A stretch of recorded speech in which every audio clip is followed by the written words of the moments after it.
Here's an article that Joe Biden should get a little bit more recognition for. This was written by QASSIM, ABDUL-ZAHRA, and Tara COPP.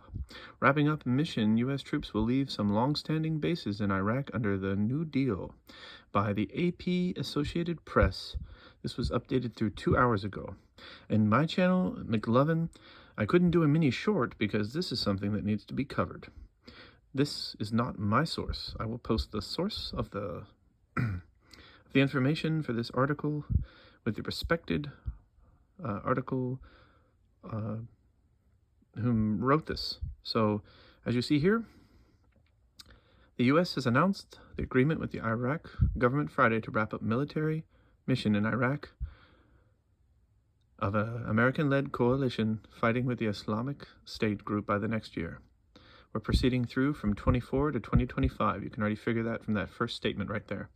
With U.S. troops departing some bases that they have long occupied through a 2-decade-long military presence. And I feel Kamala Harris may find herself being able to work out a faster resolution. But the Biden administration refused to provide details on how many of the approximately 2,500 U.S. troops who are still serving in Iraq will remain there or acknowledge it will mark a full withdrawal from the country.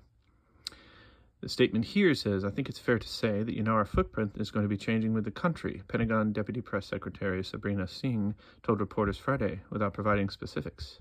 Now, in the subject of this, in my reaction, it's the news that matters most is that Mr. Biden was already slammed and hit and talked about through many of the right-wing and Trump supporters and the Trump cult and the far right for not doing a correct, proper move-out when withdrawing, where many soldiers were left behind and millions upon millions of weapons and missiles were left behind. It's no matter he keeps his matters private, and I know for a fact the old administration of Biden will be replaced with a new Kamala. She's not the same as him. So it's a big shout out to the fact that he is at least trying to do his best as he is coming down to the phase of his final mark of his presidency. A shout out to Mr. Joe Biden for doing what's right, to at least try to resolve issues and try to work out an agreement to help our American soldiers come home. That's the basic understanding of this. Even if it will take a few years to make this fully completed, it's a process of getting us out of other wars and other countries, especially in one that we spent long enough through the Bush administration. Iraqi officials have periodically called for a withdrawal of coalition forces, and formal talks to wind down the U.S. president in the country have been going on for months.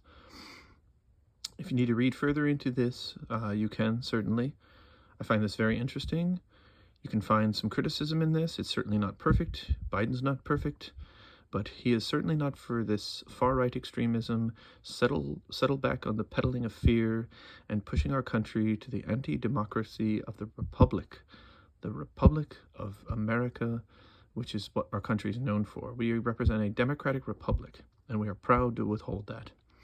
And right here, this is the fact that this is concerning, like I mentioned, from our war overseas so long ago, where too many of our fighting forces suffered from trauma, PTSD, bombing injuries, and long-term effects from the war. Right there, Baghdad does not want American troops on the Iraqi soil. So the U.S. withdrawal from Iraq isn't because of ISIS. It's because there's a significant proportion of the policy-making community that the Baghdad community does not want American troops on the soil. That's the real breakdown of this whole article. That's the real core of this. It has nothing to do with the population. It's just the fact they don't want the U.S.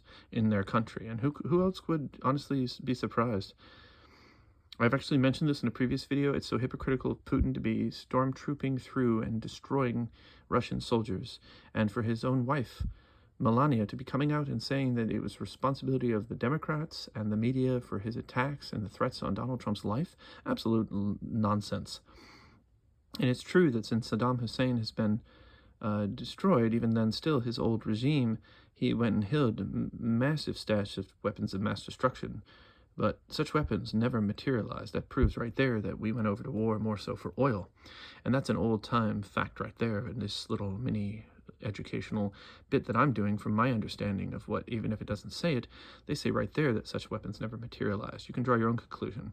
This even covers the Obama administration and further on, and how ISIS has lost its territory. We are making great progress in our country, I say, at least for better involvement from the U.S., from the Associated Press here, covering Iraq, foreign policy, U.S. military, and national security. Thanks for watching.